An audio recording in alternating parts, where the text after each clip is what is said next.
প্রিয় দর্শক, স্বাগত জানাচ্ছি সারাদিনের সংবাদে প্রতিদিনের আয়োজন রাত 11টার শীর্ষ সংবাদে। সারা বিশ্বের গুরুত্বপূর্ণ সব সংবাদের শিরোনাম জেনে নিন শুরুতেই। 3 সপ্তাহে এলো $2 বিলিয়ন রেমিটেন্স। নিজেদের স্বার্থে যে কোনো সিদ্ধান্ত নিতে ভয় পাবে না ভারত, মন্তব্য পররাষ্ট্রমন্ত্রী জয়শঙ্করের। মুক্তিযোদ্ধা কোটায় চান্স পেয়েও কপাল পুড়ছে হাজারো নাতি নাতনির।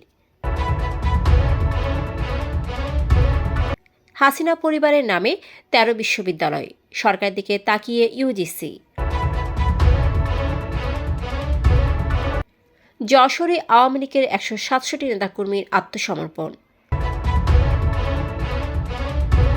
আনন্দবাজারের প্রতিবেদন, বন্দীদের ভারতে পাঠাতেন শেখ হাসিনা। বাংলাদেশকে $101 বিলিয়ন বাজেট সহায়তা দিল বিশ্বব্যাংক, এডিবি।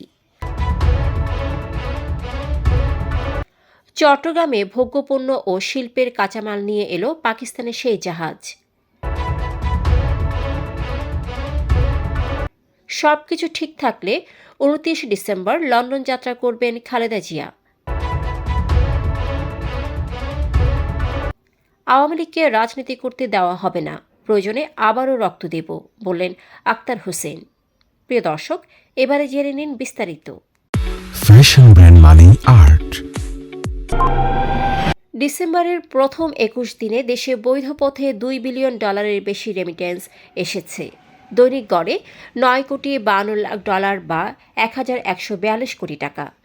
বাংলাদেশ ব্যাংকের 15 ডিসেম্বরের প্রতিবেদনে জানানো হয়েছে, এ ধারা অব্যাহত থাকলে ডিসেম্বরে রেকর্ড রেমিটেন্স আসার সম্ভাবনা রয়েছে। ভারতের স্বার্থ ও বিশ্বের মঙ্গল বিবেচনায় যে কোনো সিদ্ধান্ত নিতে ভারত দ্বিধা করবে না বলে জানিয়েছেন ভারতের পররাষ্ট্রমন্ত্রী এস জয়শঙ্কর।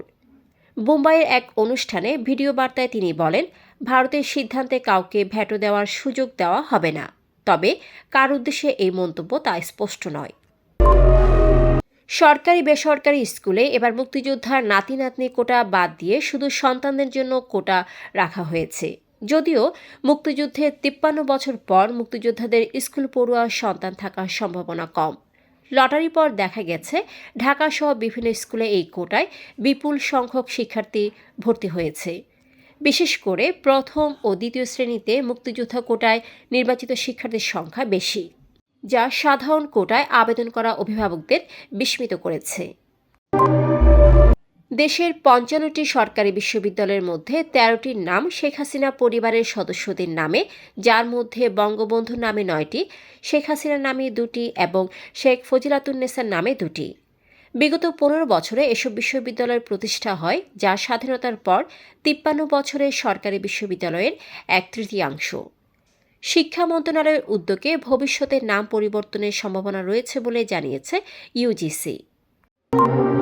যশোরে অস্ত্র ও বিস্ফোরক সহ 4 মামলায় 167 আওয়ামী লীগ নেতাকর্মী আদালতে আত্মসমর্পণ করেছেন। কেশবপুর থানায় মামলায় 42 জন জামিন পেলেও অভয়নগর ও কোতোয়ালি থানায় মামলায় 125 জনের জামিন আবেদন নামঞ্জুর করে কারাগারে পাঠানো হয়েছে। বাংলাদেশে গুমের ঘটনায় ভারতের সম্পৃক্ততা খুঁজে পেয়েছে গুম সংক্রান্ত তদন্ত কমিশন।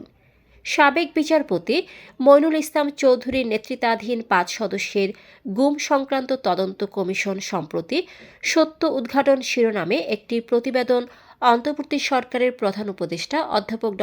মোহাম্মদ ইউনূসের কাছে হস্তান্তর করেছে।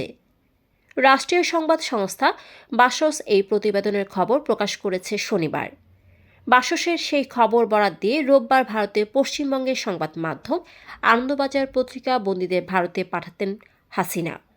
গুমকাণ্ডে দিল্লির যোগও খুঁজে পেল মোহাম্মদ ইউনূসের তদন্ত কমিশন শিরোনামে অনলাইনে একটি প্রতিবেদন প্রকাশ করেছে।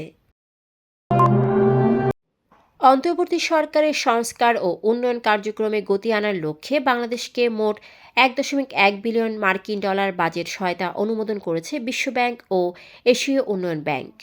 মোট $1.1 বিলিয়ন এ বাজেট সহায়তা চলতি ডিসেম্বর মাসের মধ্যেই পাওয়া যাবে বলে আশা করা হচ্ছে।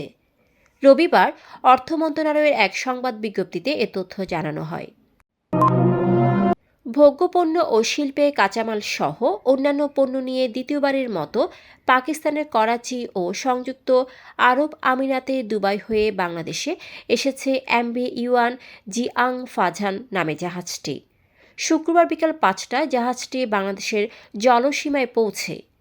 দুবাই ভিত্তিক কন্টেইনার জাহাজ পরিচালনাকারী সংস্থা feeder lines DMCC Dubai, Karachi, Chittagong, Malaysia, Indonesia, Bharat, Dubai রুটে এমভি ইউয়ান জিআং ফাজাং জাহাজটি চালু করেছে।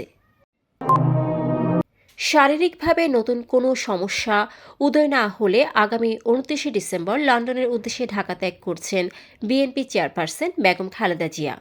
দিনের বেলায় কোনো এক ফ্লাইটে তিনি রওনা করবেন। সঙ্গে যাচ্ছেন তার ব্যক্তিগত ও মেডিকেল বোর্ডের কয়েকজন শীর্ষ চিকিৎসক। রোববার রাত ৮:৩০টার দিকে জানতে চাইলে বিএনপি মহাসচিব মির্জা ফখরুল ইসলাম আলমগীর এ তথ্য নিশ্চিত করেন। জাতীয় নাগরিক কমিটির সদস্য সচিব আক্তার হোসেন বলেছেন, আইনি দিক থেকে আওয়ামী লীগের নির্বাচনে প্রতিদ্বন্দ্বিতা করতে বাধা না থাকলেও ফ্যাসিবাদী গণহত্যাকারী মানবতা বিরোধী দলটিকে কোনোভাবেই বাংলাদেশে রাজনীতি করতে দেওয়া হবে না। এই জন্য যদি আমাদের আবারও রক্ত দিতে হয়, আমরা দেওয়ার জন্য প্রস্তুত আছি। তারপরও আওয়ামী লীগকে আর পুনর্বাসিত হতে দেওয়া হবে না।